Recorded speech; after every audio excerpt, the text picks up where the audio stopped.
when cold water comes in, it goes straight into the bottom of the cold water tank and fills from the bottom of the tank. Cold water at the bottom because heat rises and the hot water comes out from the top.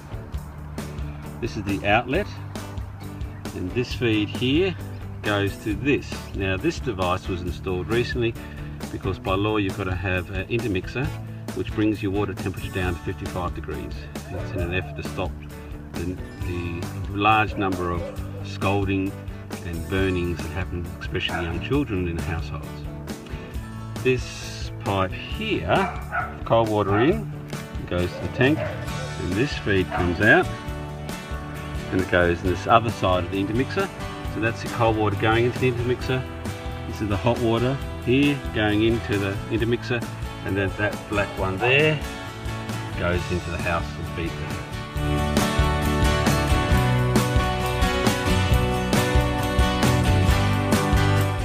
If your one-way valve has sediment in it, it tends to indicate your tank will need cleaning. This is a typical 300 litre Solahart solar hot water heater. On the one side of it you'll find a cover held in by one screw.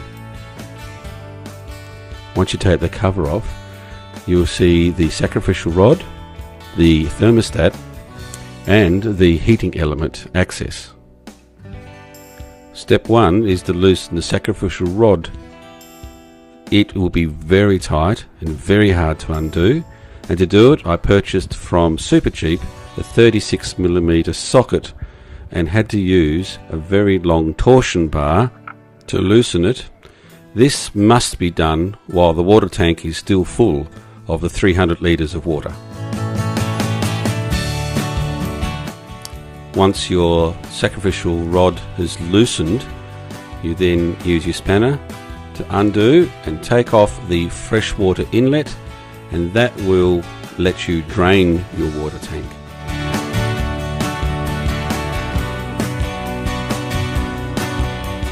Once empty, first step is to undo the 4 bolts holding in the heating element. As it's been about 10 years since my heater has been serviced, this is an example of how much calcium is in the water where I live, and this explains why the electric element was no longer effective at heating the water. It is so covered and caked in calcium that it no longer was able to put heat back into the water.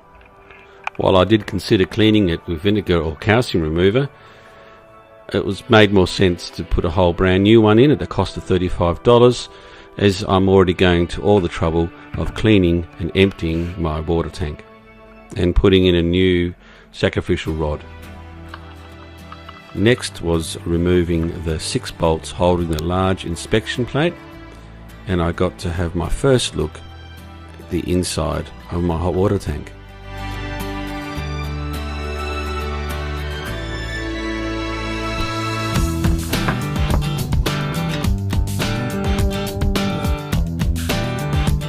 You can see all the calcium lying on the bottom of the tank, and the white bits, I believe, are meant to be a plastic holder that holds the end of the rod up that has just deteriorated and fallen apart over time. Next was removing the sacrificial anode, which thankfully had been loosened previously when the water tank was still full of its 300 litres of water. Otherwise there's no way you'd undo it without damaging all your fittings.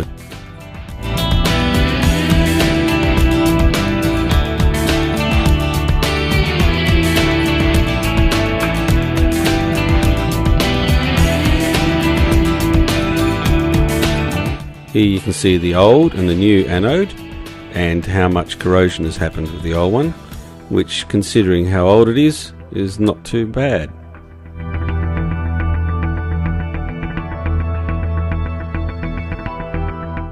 Next I took the cover plate and the O-ring back down and put them in a bath of vinegar to dissolve the calcium.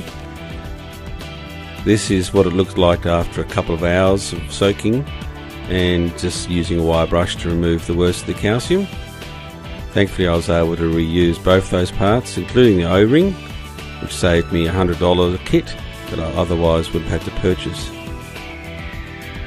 Next, grabbing my wet and dry vacuum cleaner, I use it to clean and suck up the remaining of the water and all the sediment at the bottom, but there were some large bits that needed to be picked up by hand as they were too big for the vacuum cleaner. After I hosed out the tank and then re-vacuumed it, this is the result at the end.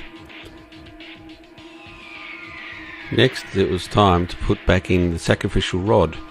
It is very important not to put any plumber's tape on this, as it needs to have a firm electrical connection to the body of the water tank. This next part is quite tricky. When it's time to put the new sacrificial rod back into the water tank, you'll find you'll need to put your arm in through the inspection plate as far as you can, lifting up the rod and supporting it as well as you can, and trying to get the thread to start. I found this quite difficult, and it took me a good 10 minutes till finally I was able to get the thread started.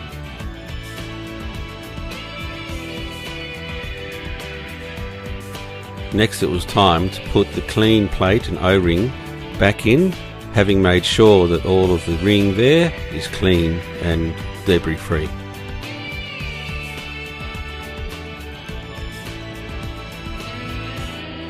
It is important to do the bolts up in a crossover pattern so the O-ring settles in properly.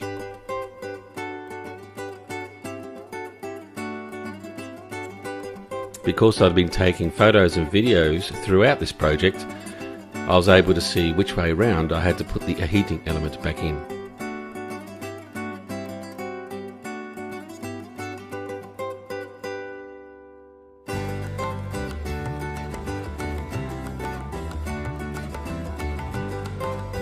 This is where you need a licensed electrician to help you wire up your fittings. So you can see that's the feed to your element, and that's your thermostat up there, and you've got one screw fitting just here and the other one up here. This is where I put that fitting back in and to open that. This is the water inlet, and just use your spanner to tighten it up firmly and snugly.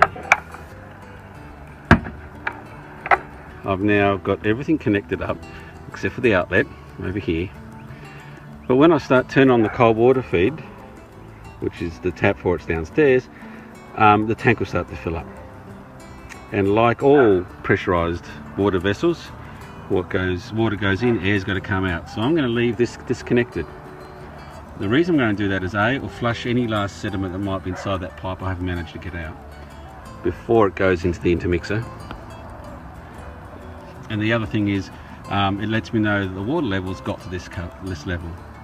Once it gets to this level, the good thing with that is I know it's covering the element.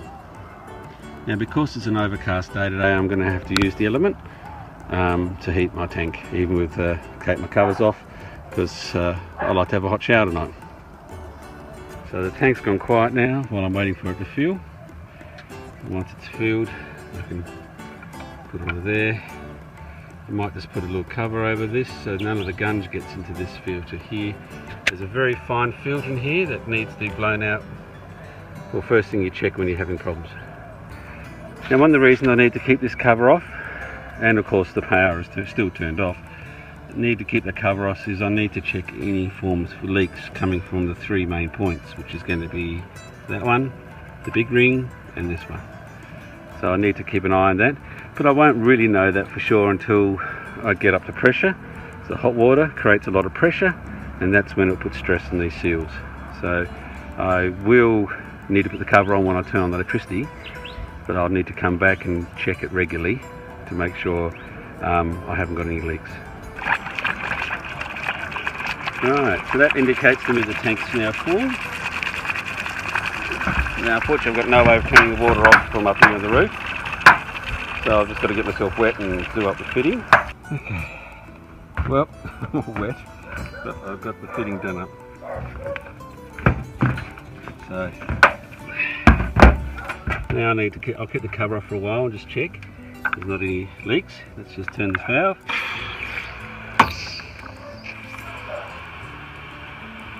That's flushing water through where my relief valve goes, but that's sounding good.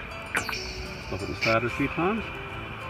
Make sure it's behaving.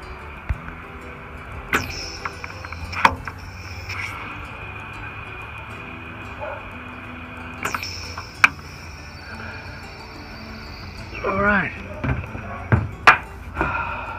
So, all finished.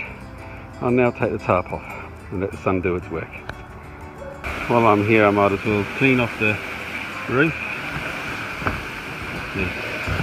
Clean the solar collectors. While it was a big project to do, especially as there was such a limited amount of information available, you can see by the costs I was managing to save quite a lot of money in terms of labour, having a professional plumber come in, plus I can do this in the future. Thank you for watching.